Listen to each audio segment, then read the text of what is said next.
Hello guys, in this video I'm going to show you how you can create the butterfly text effect in CapCut PC. Alright, for instance, I'm going to add the black screen to the right, and I'm going to add the text. Just click the bold text and change for the duration 15 and change for the text. Right.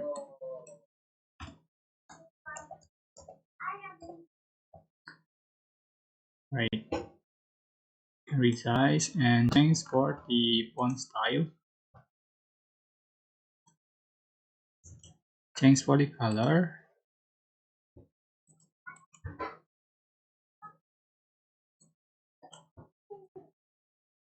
Alright, after done, you are just going to select the clips and right click, select create compound clip.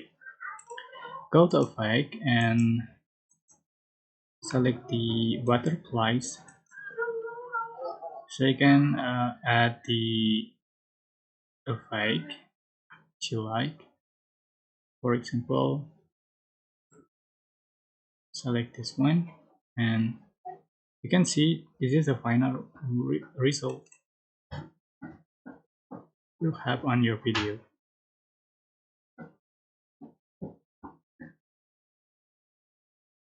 Right? I hope this tutorial was helpful for you guys. Don't forget to like, comment, share, and also subscribe. If you have any question, please leave in the comment section down below. Thank you. Thank you so much for watching.